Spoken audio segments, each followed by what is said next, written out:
Hi class, today we are going to talk about our nail gun exercise. So I know you guys have already went through the presentation, I know you have read through our exercise page, and so we're going to show you how that all works today.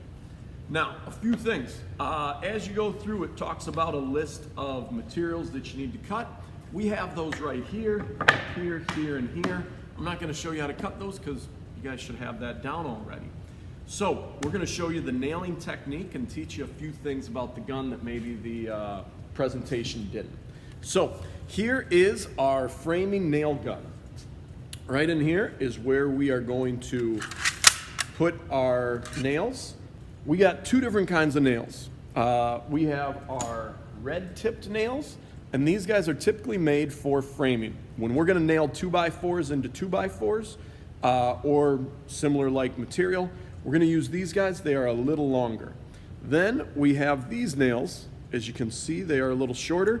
This is for when we're doing OSB, when we're attaching plywood or OSB for sheathing purposes on a wall or on a roof or on a floor.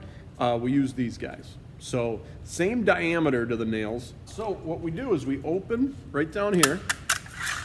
That guy will close. If you want to put more nails in, you bring this back. It's going to lock in. And then we can add in some nails like so. I won't need, maybe a few more. I won't need that many to show this demonstration before we need to switch them out. But you would be able to get 2 full clips in if you had nothing else in.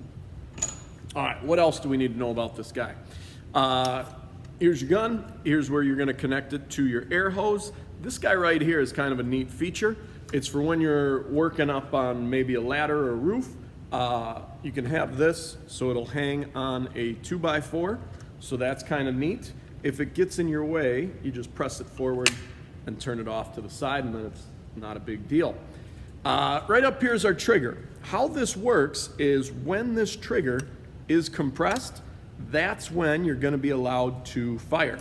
So as you can see, we have a gray trigger on here, which means well, they give you 2 triggers. The gray trigger is we compress, we pull the trigger 1 time, it's going to shoot 1 nail. This is going to have to release, and then we push this back in, we hit the trigger, and it's going to shoot 1 more time. If you have an orange nailer on here, or an orange trigger, this is what you'll probably see on most job sites.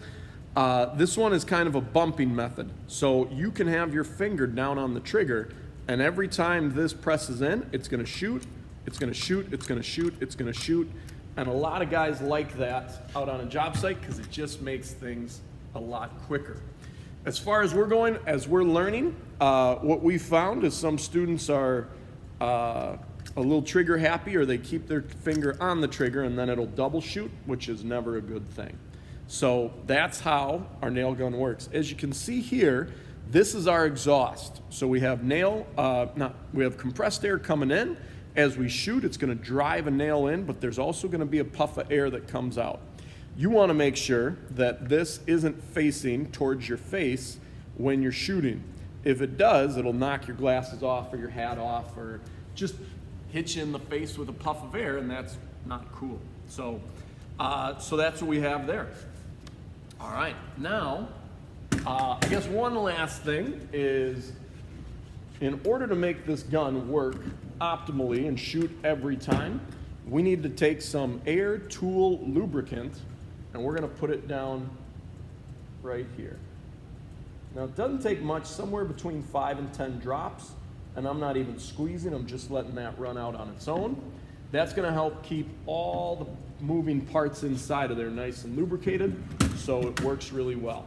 If you ever have an air tool and it doesn't seem to be performing very well, then it's just a matter of probably lubricating it, and then you're going to be in good shape. All right, so when it comes time to connect, you got your standard air hose connection. It works on a sleeve. So as you pull this back, that's how it's going to connect in. We pull back, we're going to put it on our nailer, and then we're going to push or let it go back down. So if you've never done this before, it takes a little bit to get used to. So again, we're going to pull this down, and then we should be in good shape there. When it comes to disconnecting it, you're going to want to press down. We're going to grab and press down with our hand as we pull this out, and then that'll make it a lot easier for you. Also, if you just put it on the table, it helps instead of always having to hold it. Especially if you're new to it, you might want that second hand to help with here. But otherwise, we're in good shape. All right, so let's take a look at what we get to do here. All right, so I got my nails. I'm gonna get all this other stuff out of the way. On my page, it says cut pieces down to size. You guys will do that. Try to use some scrap wood. Try to use some scrap wood from previous exercises so we're not cutting into brand new 2x4s. What we have here is 2 12-inch pieces, 3 9-inch pieces, square on all ends, and we're going to show you 3 different methods of using a nail gun and nailing things in.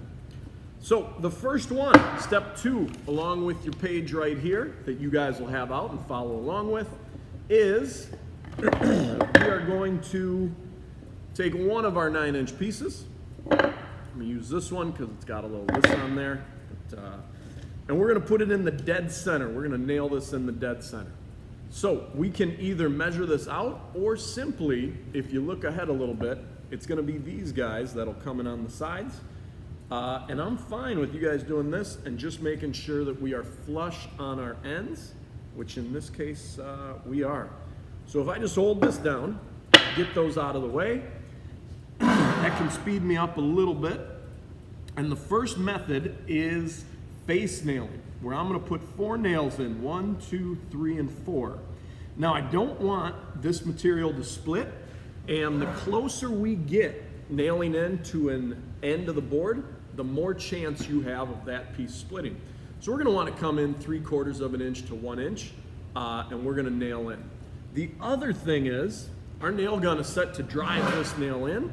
We have a 3-inch nail, and we have a total of 3 inches of thickness here, which means if our nail gun drives this in flush with the board, we will just be okay. But if it drives it in a little bit more, which we actually want it to do, we're going to have these points coming out the backside, and we don't want that.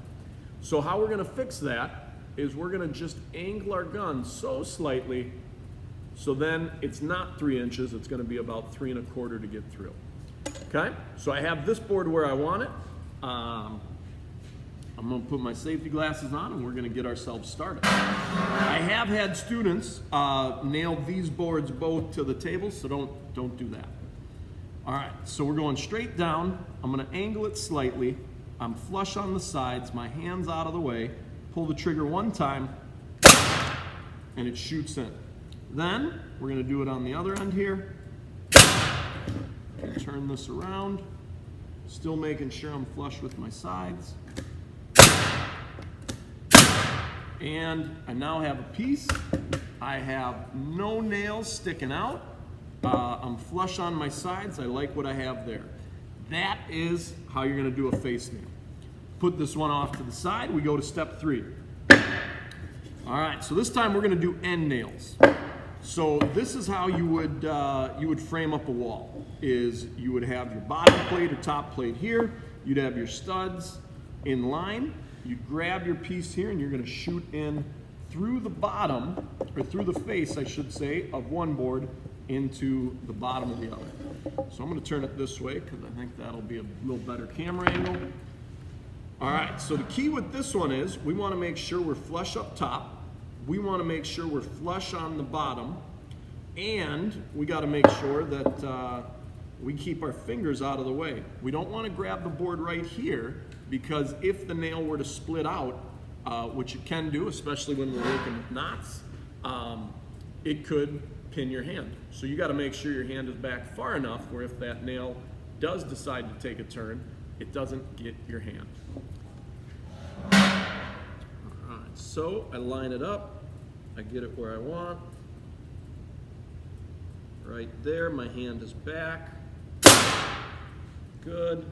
I'm going to re-flush it up on the bottom here. Sometimes boards are twisted, like this one.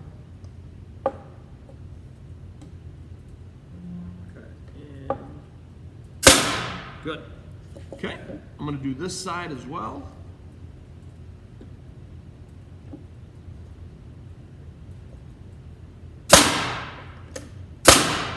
Cool. Now, if you saw these boards move a little bit as I was shooting in, that's pretty normal for when we're nailing in really short stuff. If you had full-length studs, there'd be a lot more weight just going down to the ground and there'd be less movement on these guys. So you guys have seen an end nail, you guys have seen a face nail. Now we're gonna flip our page over and we're gonna show you a toenail. So this is one that is just a little bit more of an advanced technique. What's gonna happen is we're gonna put this guy here and we get to nail these guys down on here, but we're not gonna do an end nail. We're gonna do a toenail where we angle it in. This is very common out on a job site, and although this one would work fine with an end nail, we just want you to get used to that toenail.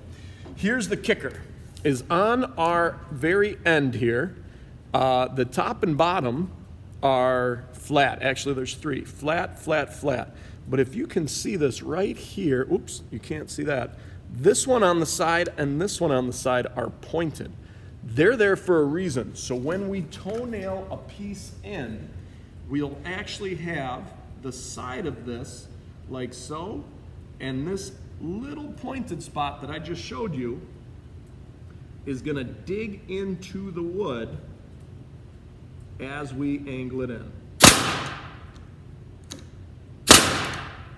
And there we go. So again, as we nail stuff in, we want to make sure that everything is nice and flush. Get my hand out of the way. See, there I had my finger on the trigger, and then when I started, so then it didn't recognize it. One of the nice safety features. Okay, now I have my frame all made up here. So I'm flush here. Now, when you toenail, your nails might stick out a little bit, and that's where you just grab your hammer and tap them back in. It's because your nailing head is a little farther away. But on my bottom here, I like these guys. They're nice and flush with the wood. Everything should be good and square. And we'll be able to check that. Because you guys cut a piece of plywood, that piece of plywood is gonna go over top, and it should be flush on all four sides.